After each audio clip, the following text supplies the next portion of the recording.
First question is from Seth Rohrabaugh. Go ahead, Seth. Hi, Jack. I appreciate you giving us some time here. Just curious, what was the past 4 months like for you? I mean, how did you try to maintain, conditioning, whatnot, and just try to stay engaged, I guess? Well, I'm sure you guys know we had our weekly meetings as a team through WebEx. Spent time back in Columbus with my wife and kids and around their family, and our next door neighbors are my brother and sister-in-law, so we kind of quarantined together and passed the time that way. Next question, Rob Rossi. Go ahead.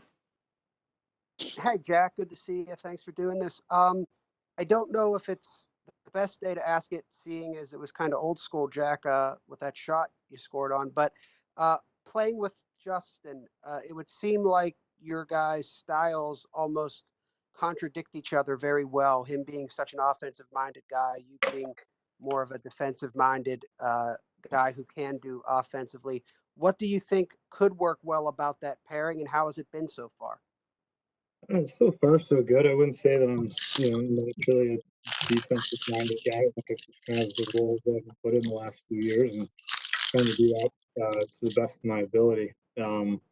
But so far, I think it's going well, and I enjoy playing with Justyn. He's a heck of a player, and the forwards we've been out with, in the scrimmages are fun to play with as well. So all those things together make it pretty enjoyable to play out there. Next question is from Michelle. Go ahead, Michelle. Hey, Jack, I just wanted to ask, what it's like entering training camp right before the playoffs, having had this layoff. I mean, do you feel just as refreshed and recharged as you possibly could be going into these, intense games?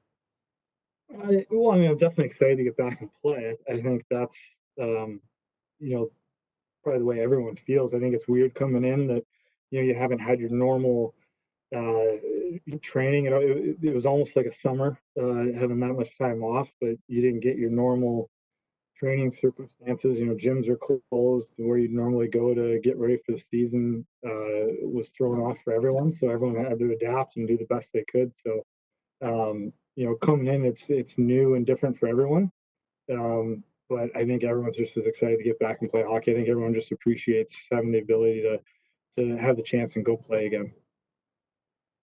Next question is from Will Graves. Go ahead, Will.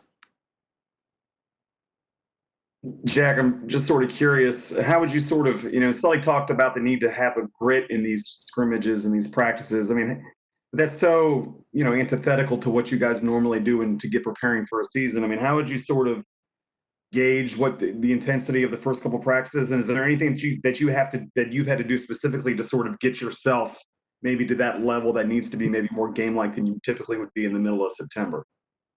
I think just knowing that you're going to go right into it, you don't have a preseason schedule, having, half a dozen games to kind of ramp up, just having that mindset going in, I think helps you kind of hit the ground running from day one, knowing that you really don't have a whole lot of time and you were going in the do or die pretty quick.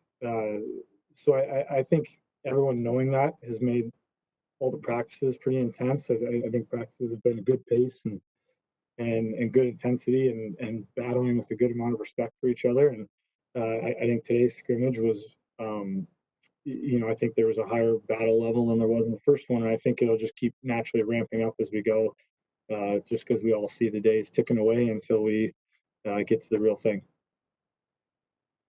Two more. Seth, go ahead.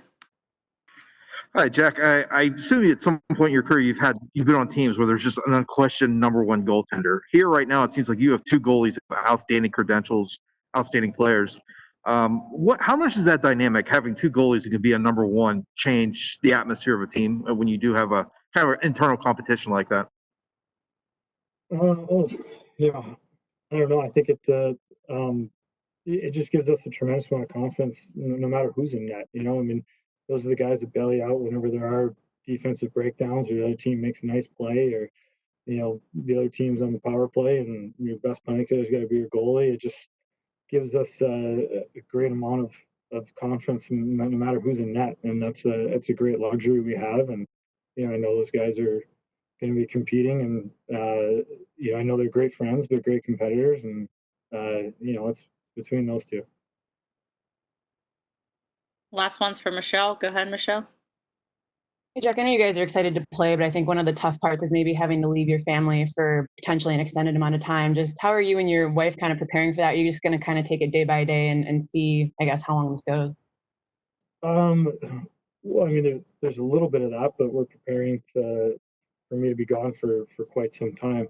My wife and kids will stay in Pittsburgh for a couple weeks, and then they're going to head back to Columbus, where she's got a support system of her family and stuff. Because having 3 kids under the age of 4 years old isn't easy for one parent to handle, and so she's going to need some help from her parents, and she's got her sister and brother-in-law and everyone there to help out. So that'll be the plan after a couple of weeks in Columbus or in Pittsburgh.